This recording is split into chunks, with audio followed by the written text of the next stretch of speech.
É certo que uma das coisas mais interessantes em The Legend of Zelda são as raças que a Nintendo criou.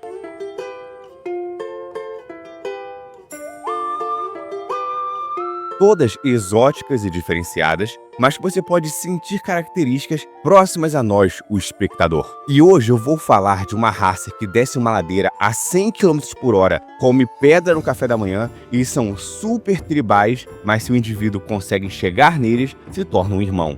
Bem-vindo ao Clube dos Gorons, uma das raças mais duronas, leais e uma das que eu mais gosto de The Legend of Zelda, porque estão desde o início. Nesse vídeo vamos falar sobre a história deles, a cultura, umas gracinhas e curiosidades sobre os Gorons. Então já deixa o seu like e vamos nessa. Os Gorons existem desde os tempos mais antigos em Legend of Zelda, desde antes de Hyrule, bem antes do primeiro Link salvar a primeira princesa pela primeira vez.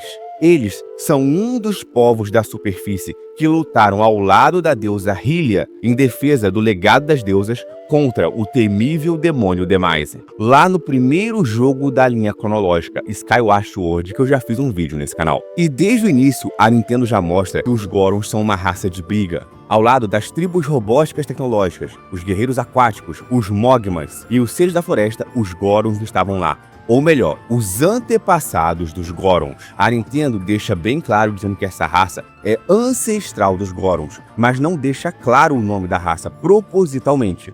No jogo de Skyward Sword, você consegue inferir que são os Gorons, mas eles não deixam isso extremamente claro, só tem a imagem que lembra os Gorons. Mas pense nisso, enquanto várias outras raças fugiram, os ancestrais dos Gorons estavam lá, em resiliência, com punhos de pedra lutando contra os demônios. Tanto que em jogo, um dos Gorons, o Gorko, fala sobre os antigos que lutaram ao lado das deusas, quase como de orgulho dos seus antepassados. E com base nessa primeira característica, nós vemos que os Gorons são muito fortes e combativos. Mas, por outro lado, eles são isolacionistas. Eles se fecham em suas tribos independentes e raramente aceitam que estrangeiros participem de sua cultura. Eles praticam comércio e auxiliam o reino de Hyrule em guerras. Em alguns momentos, declararam vassalagem ao reino de Hyrule, mas sempre foram arredios e independentes. Mas o jogo que define a cultura e a sociedade Goron é o Ocarina of Time. Lá, aprendendo com o chefão da Arúnia, nós percebemos que são uma tribo que eles consideram uma família. Fato interessante é que, teoricamente, os Gorons não têm diferença de sexo. Eles se consideram irmãos e têm um jeito de existir masculino. Mas, teoricamente, eles não são homens, pois não há machos e fêmeas. Eles são apenas Gorons. Diferente de Gerudos, que são fêmeas por natureza, e de vez em quando nasce um macho, e elas se reproduzem capturando homens em uma parte da lore, os Gorons são todos, teoricamente, de um sexo só, com base no Hyrule História e no Zelda Enciclopédia. E a Nintendo dá a entender que eles se reproduzem ou na base da porrada, ou na base de construção, igual golems. A Nintendo não deixa isso bem claro, mas no Hyrule Enciclopédia diz literalmente que eles lutam em sua sociedade e mostra a imagem de Gorons lutando sumô. Como eles são feitos à base de pedra, pode ser que eles se reproduzam tal qual estrelas do mar. Eles lutam,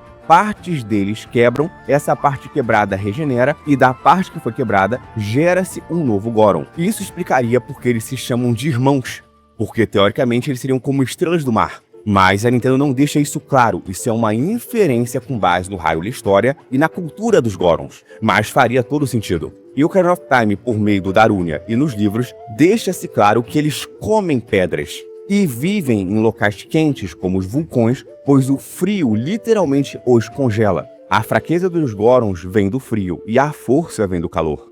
Quando o Link mata o rei Dodongo, ele é elevado ao título de irmão, brother.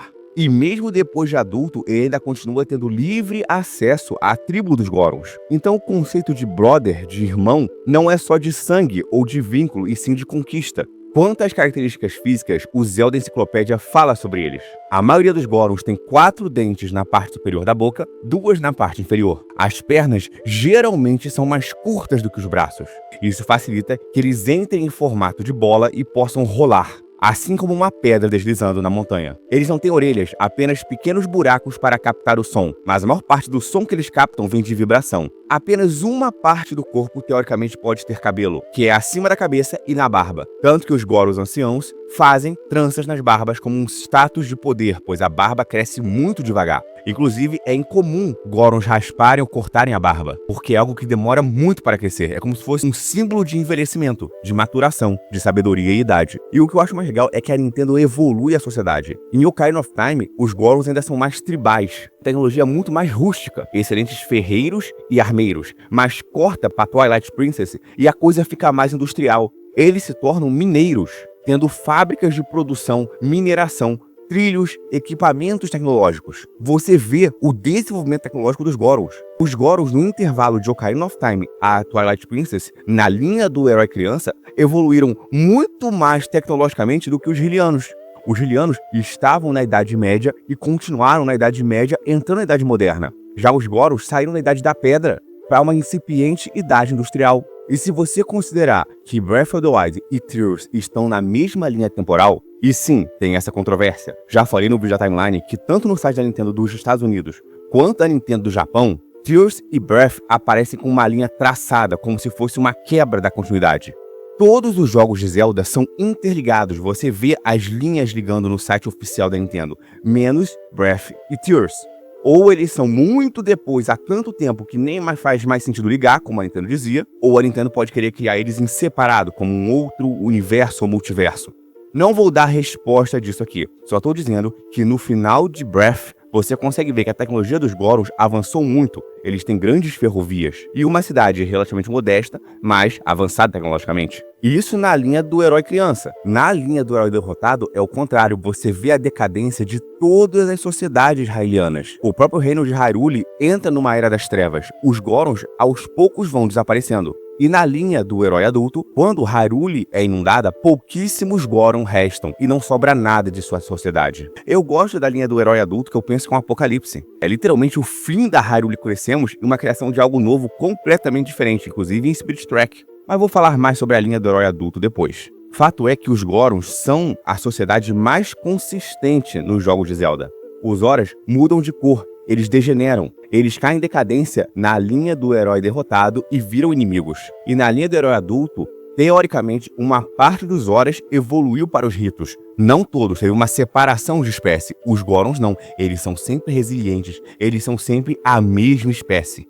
Óbvio, eles são rochas. Fisicamente, os Gorons são uma obra-prima da engenharia da deusa. Eles foram feitos pra porrada. Tanto que nas séries de spin-off Hyrule Warriors, os Gorons brilham lutando. Eles são grandes, fortes, à base de pedra e rolam como bolas de boliche gigante. A única coisa que a Nintendo não explica muito bem é que como funciona o crescimento dos Gorons. Todos eles começam relativamente pequenos, como pedrinhas, Gorons crianças. Mas alguns Gorons se tornam a alturas normais, como o Darunia de Ocarina of Time ou o Darbus de Twilight Princess. E tem literalmente os Big Gorons, aqueles Gorons gigantes, quase o tamanho de montanhas, que aparecem em Ocarina of Time e em outros jogos da franquia. A Nintendo não deixa claro como alguns Gorons crescem tanto. Como todos esses sempre estão bem próximos dos vulcões, os mais próximos, o mais provável é que eles se alimentem de muitas pedras e fiquem no calor, e isso faz eles crescerem, ganharem massa. Mas não se tem certeza. Até porque eles têm muita resistência a fogo, podem ficar em piscinas de lava sem nenhum problema. Mas a fraqueza deles?